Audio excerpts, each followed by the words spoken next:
Ugh, I forgot to place a delivery order. You start cooking now. That's what my mother-in-law Catherine blurted out on the day we were supposed to have a family dinner with relatives. She had promised to order delivery for the event. Enough food for 10 people. Expecting me to whip up a meal for that many people on the spot is ridiculous. But arguing with Catherine would be a waste of precious time. So I got to work. My name is Mary. I'm 33 and work in a restaurant. My girlfriend owns the restaurant where I work. I'm married to John, a man 2 years my senior, whom I met through work 3 years ago. John is incredibly kind and treats me well, so life is good. The problem is Catherine, who dislikes me. When John and I first moved into our new home, my parents-in-law helped us. To thank them, I cooked dinner.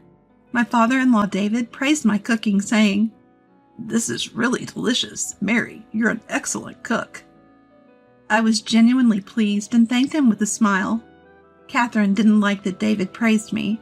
She snapped, "Showing off your cooking skills when you're just an amateur. Don't get carried away. What a snobby daughter-in-law."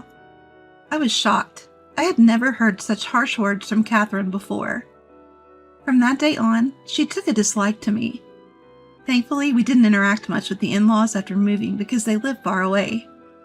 But whenever we did visit, Catherine would sarcastically say, "Mary, will you cook for us? You're good at it, right?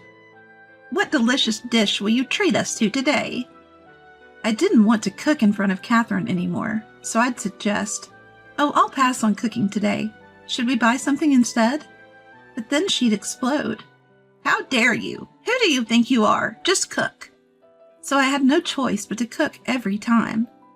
And it would have been bearable if she just ate without complaining. But she always said, "This is not to my taste," making the experience truly miserable. I dreaded going to the in-laws because of Catherine, who acted like an angel in front of David and John. It's so thorough that it can be said to be perfect. She never said anything sarcastic about me in front of David or my husband, and always when they weren't looking. The other day, I couldn't stand the stress over Catherine, and finally told David and my husband about Catherine's misdeeds, but they were both skeptical, of course. She was so convincing that when I finally told David and John about her behavior, they were skeptical. But John trusted me, so we started avoiding visits to the in-laws. Then one day, Catherine called. She said some relatives were coming over and they were hosting a dinner at the in-laws. It was more of a "you must come" than an invitation, but I decided to consult John first.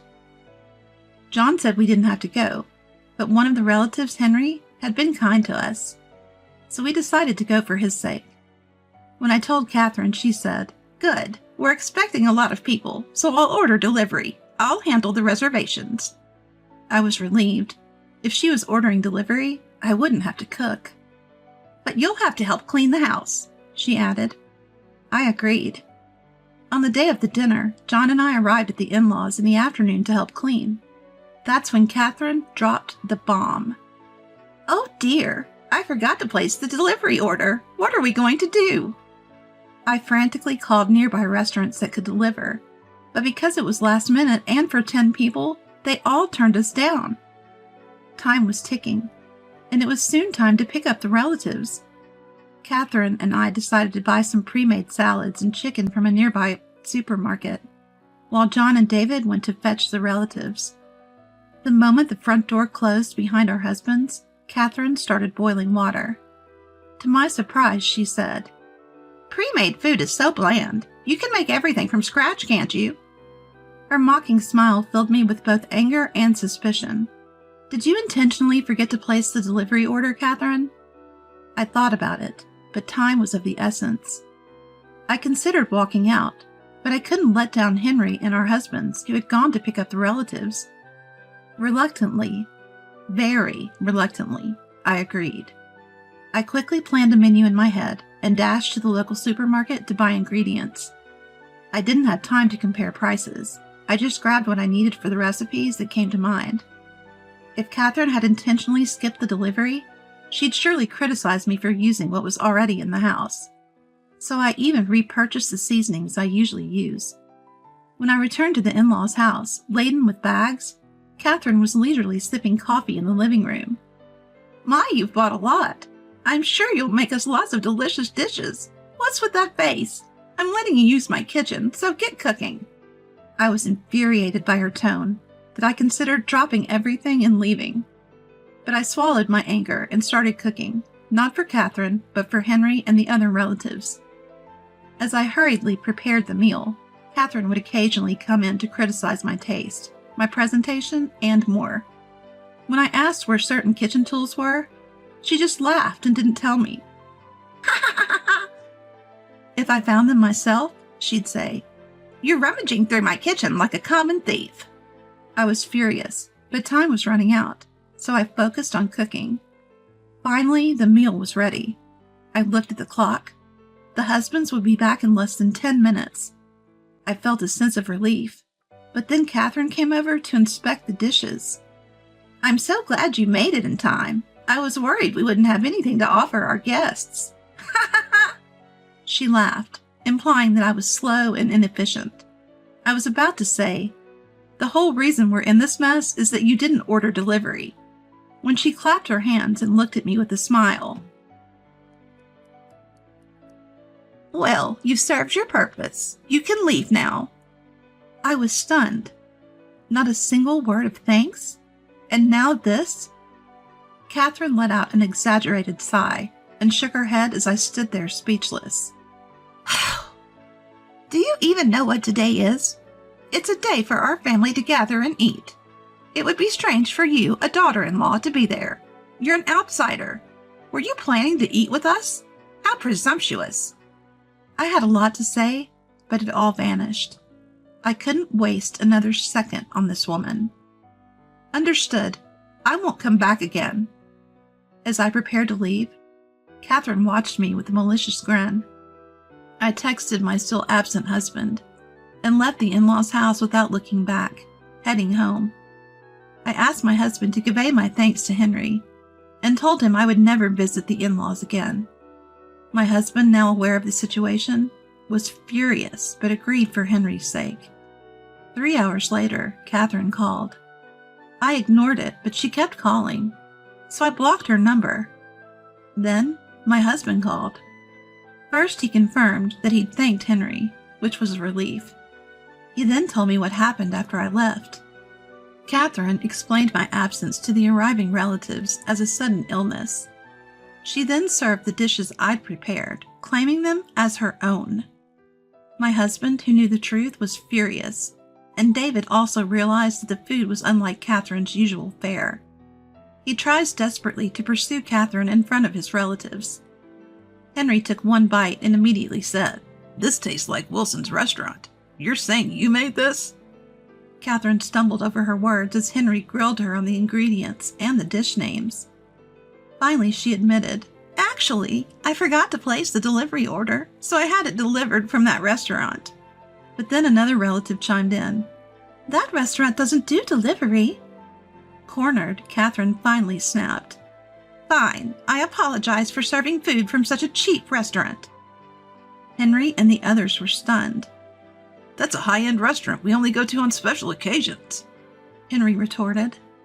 And then the relative said, "Wilson's restaurant is a high-end place we go to for special occasions.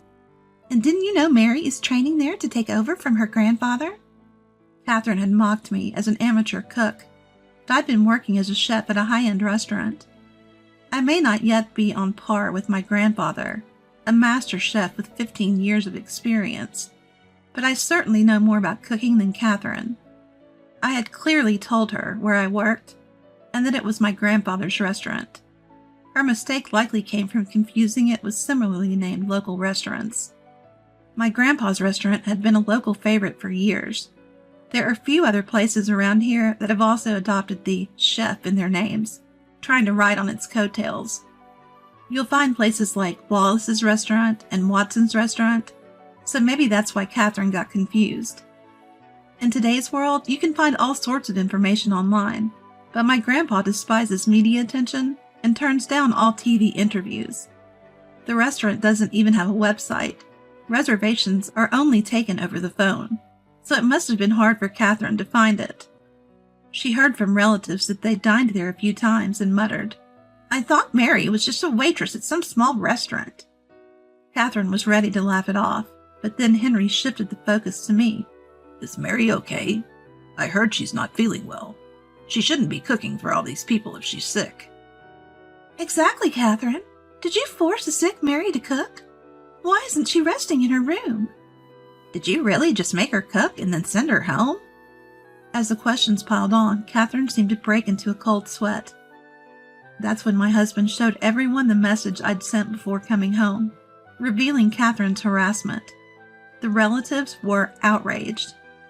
Despite their long journey, they left, and Catherine kept angrily calling me. While my husband was explaining all this, Catherine was yelling obscenities at me. I couldn't help but laugh at her barely audible shouts of, "Come and apologize." "I promised never to return, so let's just cut ties," I said. A few hours later, my exhausted husband came home. He'd also decided it was impossible to continue relations with Catherine and had cut ties. "Even though I said we're cutting ties, she might still show up. Make sure the doors are locked," he warned. I double-checked the locks on the doors and windows before going to bed. But the next day, Catherine showed up at the restaurant where I work. Even though we hadn't opened yet, she barged in furious. My grandpa, thinking it was a robbery, was met with Catherine yelling, "Your granddaughter is a terrible person. She has no manners." Amidst her nonsense, I tried to intervene, but my grandpa calmly looked down at her. Annoyed, Catherine slammed down a menu. "From now on, I'll educate her as a daughter-in-law should be. As compensation, let me eat here for free. Forever." "What are you talking about? This is nonsense. Bring me some water. I'm going to kick her out," my grandpa said. Stunned by her absurdity, my grandpa shrugged and turned to the staff. Catherine snapped at them. "What are you doing? The customer is always right." "If you claim to be a god, act like one. I'll handle this troublesome person. Mary, go receive the vegetables. They might be waiting," my grandpa instructed me. Just as I was about to head to the back door, Henry appeared. "Good morning. It was noisy and no one was around, so I let myself in," Henry said. Catherine was startled by Henry's sudden appearance and finally quieted down. Henry is actually a farmer and a longtime business partner who delivers produce directly to our restaurant. He also often brings us extra produce that doesn't meet commercial standards. I wanted to be hospitable to Catherine because she's a good relative and an important business partner. Catherine, now alert, started yelling more nonsense about how terrible my grandpa is, but Henry wasn't having it. Angry that his friend of many decades was being insulted, he told Catherine, "You'll never get produce from us again," effectively cutting ties. Catherine shrieked insults at Henry and stormed out of the restaurant. Later on, David and Catherine divorced. She showed no signs of remorse and continued to badmouth me, my grandpa, and even Henry. David had reached his limit and kicked her out. After that, Catherine repeatedly tried to force her way into our home, demanding to live with us. But we had good security measures, so she couldn't get in. We ignored her while alerting the authorities. Eventually she left, perhaps due to neighborhood gossip. Once, she stayed until the police arrived, but fled when approached by a burly officer. We haven't seen her since. Now she lives in a cheap apartment and works a part-time job to pay rent.